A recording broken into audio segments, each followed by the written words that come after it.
बिस्मिल्लाहिर्रहमानिर्रहीम। अस्सलाम वालेकुम नाज़रीन, आप यूट्यूब चैनल देख रहे हैं। मैं इमरान ख़ान हूँ। ये एक बहुत इम्पॉर्टेंट एनालिसिस है जो मैं आपके सामने रख रहा हूँ, क्योंकि बहुत सारे लोग सवालात पूछ रहे हैं। पाकिस्तान तहरीक-ए-इंसाफ़ में ख़ुसूसन एक कन्फ्यूजन है कि वो अब इन हालात में क्या करें। स्पेशली आप जब सोशल मीडिया को देखते हैं तो कोई इस तरफ जा रहा है, कोई इस तरफ जा रहा है, कोई इस तरफ जा रहा है, और एक कन्फ्यूजन ऐसा लगता है या तो फैल रही है या फैलाई जा रही है, और सबके दिमाग में सवाल है कि वो किस तरफ जाकर खड़े हों और कौन सही है कौन गलत है। मामला ये है, लेकिन इसका टोटल एनालिसिस मैं आपके सामने रख देता हूँ कि एक्चुअली इस जमात के साथ हुआ क्या, और आज ये जो सारा कुछ हो रहा है इसके पीछे असल गेम क्या है। ये मैं आपको जो गेम अब बताऊंगा कि एक्चुअली इस वक्त पाकिस्तान तहरीक-ए-इंसाफ़ के साथ क्या हो रहा है। बहुत सारे लोगों से बात करने के बाद और कुछ शख्सियात जिन्हें मैं ज़ाती तौर पे जानता हूँ, उनकी मालूमात की बुनियाद पे मैं अब आपको एक एनालिसिस आपके सामने रख देता हूँ, और ये हक़ाइक़ पर मबनी चीज़ें हैं जो मैं आपके साथ शेयर करने जा रहा हूँ। देखें, एक पाकिस्तान तहरीक-ए-इंसाफ़ थी 9 मई से पहले, और एक पाकिस्तान तहरीक-ए-इंसाफ़ थी 9 मई के बाद। अगर आप इसको दो हिस्सों में डिवाइड करें तो मौजूदा हालात को समझना आपके लिए आसान हो जाएगा। 9 मई से पहले भी पाकिस्तान तहरीक-ए-इंसाफ़ के ऊपर बड़ा सख्त जबर किया गया, जिसका आगाज़ मई 2022 में हो गया था। बड़ी मार कुटाई हुई, गाड़ियाँ तोड़ी, कारकुनों को गिरफ्तार किया। हमजा शहबाज वज़ीर आला पंजाब था और उसने बहुत तबाही फेरी थी। लोगों के घरों में पहली दफ़ा पुलिस इस तरह दाखिल हुई, हमने वो मनाजिर पहली दफ़ा पंजाब में देखे। और उसके बाद फिर हमने देखा कि परवेज़ इलाही की गवर्नमेंट आई, सिचुएशन थोड़ी सी तब्दील हुई, और उसके बाद परवेज़ इलाही साहब ने रिज़ाइन कर दिया। फिर खैबर पख्तूनख्वा की हुकूमत ख़त्म हो गई। मोहसिन नकवी का एक दौर आया तो एक नई कहानी शुरू हुई। बार बार ज़मान पार्क पे हमले, इमरान खान साहब के ऊपर एक के बाद एक मुकदमा, जब भी वो अदालत पेशी पर जाते थे दहशतगर्दी का एक नया मुकदमा हो जाता था। जहाँ उनके लोग एहतजाज करने निकलते थे वहाँ एक नया मुकदमा हो जाता था। तो एक बड़ी अजीब सिचुएशन पाकिस्तान तहरीक-ए-इंसाफ़ के लिए बनी हुई थी। लेकिन 9 मई तक की सिचुएशन कुछ और थी, यानी इमरान खान साहब के जो साथी थे वो उनके साथ थे कम अज़ कम 9 मई की तारीख तक।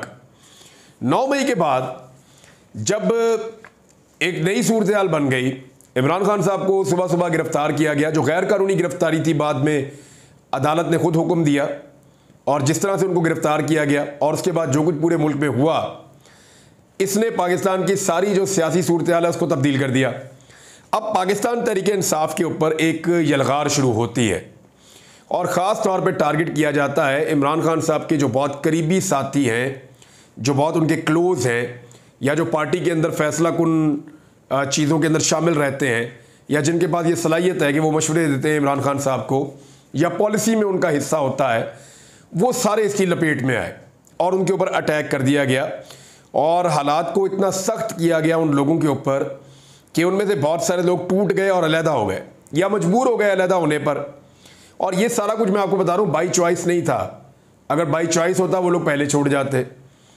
ये सारा कुछ था बाई फोर्स, यानी ताकत के ज़रिए से ये सारा कुछ किया गया था। लेकिन इसके बावजूद पाकिस्तान तहरीक-ए-इंसाफ़ में ऐसे लोग मौजूद थे जिन्होंने उस वक्त भी इन तमाम हालात के बावजूद पाकिस्तान तहरीक-ए-इंसाफ़ को या इमरान खान को नहीं छोड़ा। उनमें से बहुत सारे लोगों ने बड़ी तकालीफ भी देखी है। अब अगर आप इस पाकिस्तान तहरीक-ए-इंसाफ़ की जो क़यादत थी या उसके अंदर जो लोग मौजूद थे, उनको अगर आप डिवाइड करें तो वो 4 हिस्सों में डिवाइड हो जाते हैं। ज़रा समझें कि 9 मई के बाद तहरीक-ए-इंसाफ़ के जो लोग थे वो किन 4 हिस्सों में बट गए। उनके अगर 4 हिस्से आप करें तो आपको समझने में आसानी रहेगी। नंबर 1, जो लोग पहले ही हल्ले में पाकिस्तान तहरीक-ए-इंसाफ़ को छोड़ गए, उन्हें लगा ये इतना बड़ा कुछ हो गया, इस वक्त इमरान खान के साथ खड़े होना बहुत बड़ी मुसीबत है, तो भाई जान छुड़ाओ, निकलो, भागो, और इस वक्त इमरान खान से दूर हो जाओ, पार्टी को छोड़ दो, ये ज़्यादा बेहतर है।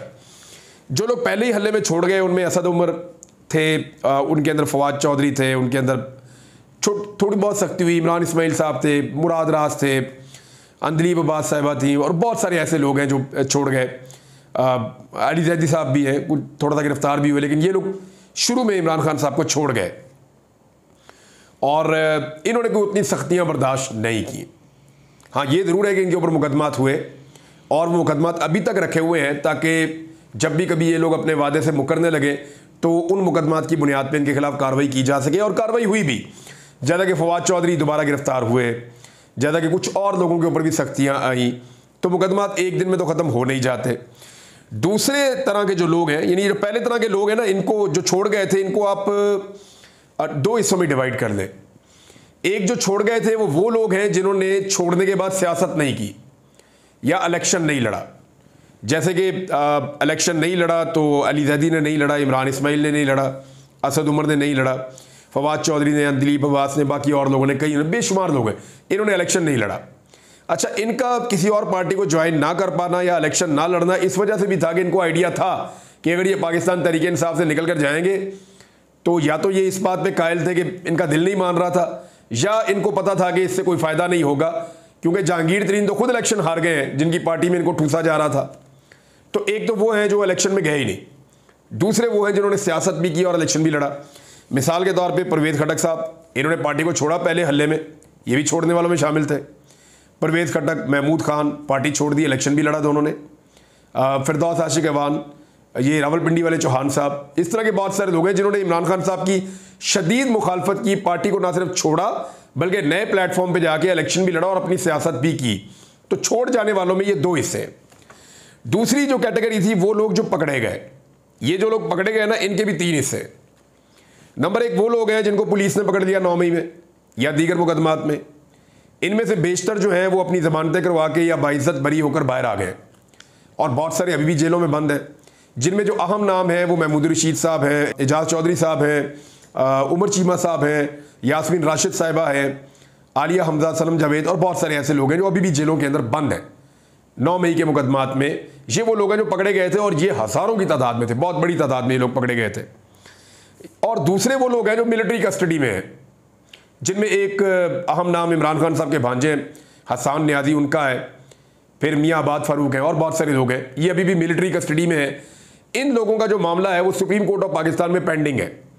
कादी फायद ईसा साहब माजी में कहते थे कि वो मिलिट्री जो ट्रायल है उसको नहीं मानते, लेकिन अभी जो इस वक्त मिलिट्री ट्रायल के हवाले से केस उनकी अदालत में पेंडिंग है, वो इस केस को सुन नहीं रहे। तो इसको पाकिस्तान तहरीक इंसाफ एक दोहरा मेयार कहती है कादी फायद ईसा साहब को लेकर। तीसरे लोग जो पकड़े गए वो थे जो गायब हो गए, जिन्हें गिरफ्तार नहीं किया गया कानून के मुताबिक, बस गायब कर दिया गया। और ये लोग सबसे ज़्यादा तकलीफ में रहे, क्योंकि मैंने इन चीज़ को भुगता है तो मुझे आइडिया है कि इन लोगों ने सबसे ज़्यादा तकलीफ, तशद्दुद और बुरे हालात इन्होंने बर्दाश्त किए। और इन लोगों को मजबूर किया गया प्रेस कॉन्फ्रेंस करने पर, इन्हें मजबूर किया गया कि वो बाहर आएँ और आकर स्टेटमेंट दें उस तरह का जो इमरान खान साहब के ख़िलाफ़ हो। तो जैसे उस्मान डार ने स्टेटमेंट दिया, परवेज़ रशीद ने स्टेटमेंट दिया, या सदाकत अब्बासी ने दिया, तो उन लोगों ने इस बात का ख्याल रखा कि वो एक लेवल से आगे ना जाएं, और शदीद दबाव के बावजूद उन्होंने वो कुछ नहीं कहा गया जो उन्हें कहा जा रहा था करने के लिए। लेकिन फ़रूक हबीब को जो कहा गया वो उससे भी एक लेवल आगे चले गए। तो ये 3 कैटेगरीज हैं जो पकड़े गए, उनमें कुछ जो पुलिस ने गिरफ्तार किए, दूसरे मिलिट्री कस्टडी में चले गए, तीसरे जो गायब कर दिए गए, किसी भी कानून के ज़ुमरे में ही वो नहीं आता, यानी इंसानी हकूक़ की बदतरीन खिलाफवर्जी, जो गुमशुदा कर दिए गए, जबरी तौर पर लापता कर दिए गए। और इनमें जो लोग हैं, इनमें से सवाए शेख रशीद के कोई और मेरे ख्याल में इलेक्शन लड़ भी नहीं पाया, और शेख रशीद वो अकेले हैं जो मकबूल लोग हैं उनमें से, जिन्होंने वापस आकर सियासत की और वो बातचीत भी कर रहे हैं।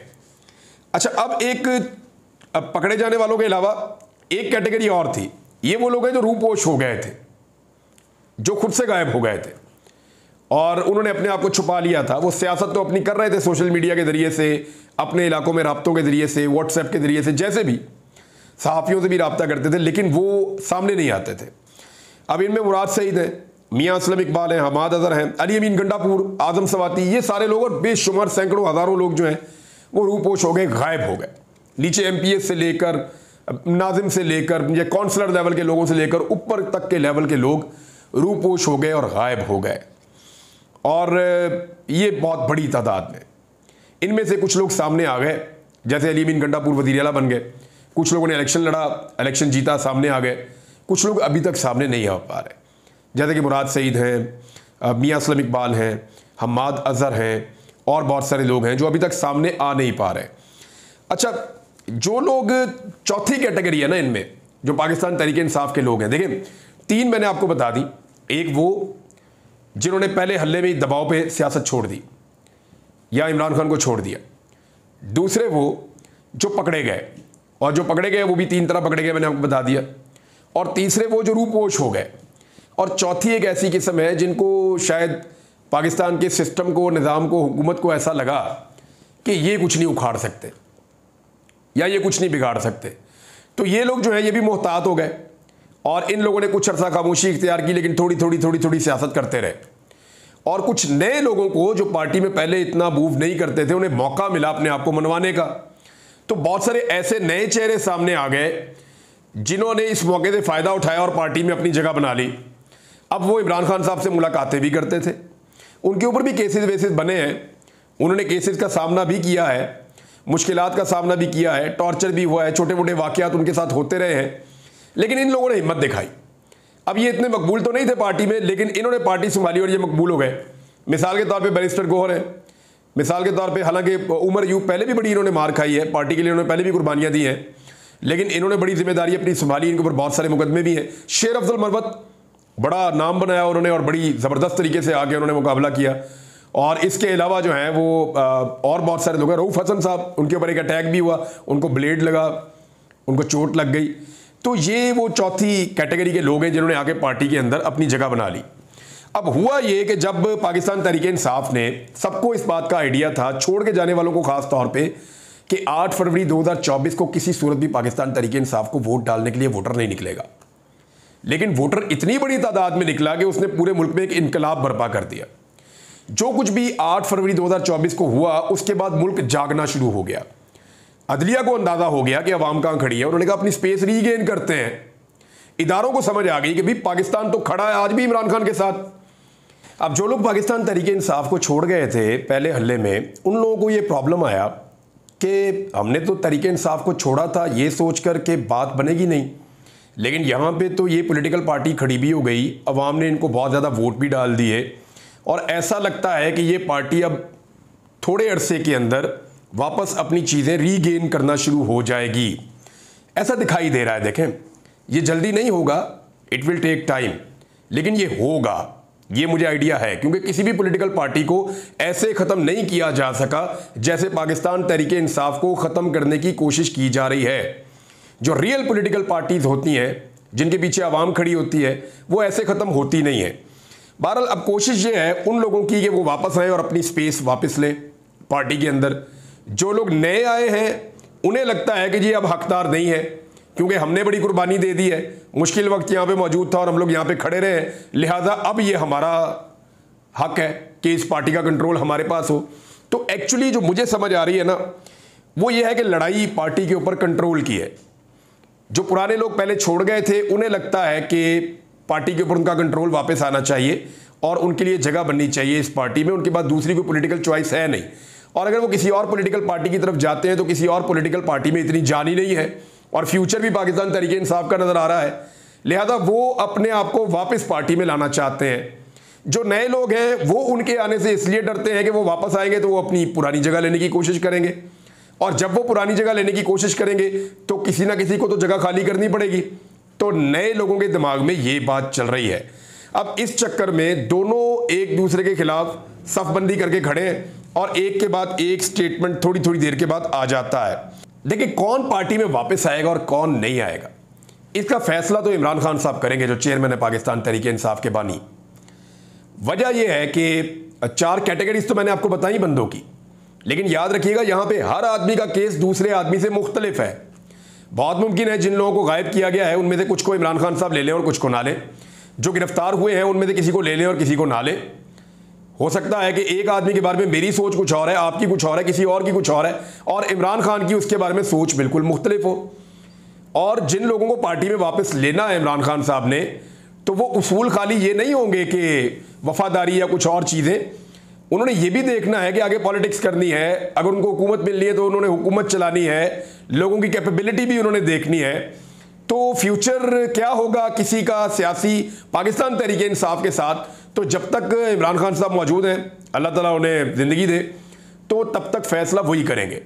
और मैं आपको एक चीज़ अपने तजर्बे की रोशनी में बता दूं कि पाकिस्तान तहरीक-ए-इंसाफ बतौर पार्टी और इसके अंदर जितने भी लीडर्स हैं, उन सारों के बारे में इमरान खान से बेहतर कोई नहीं जानता।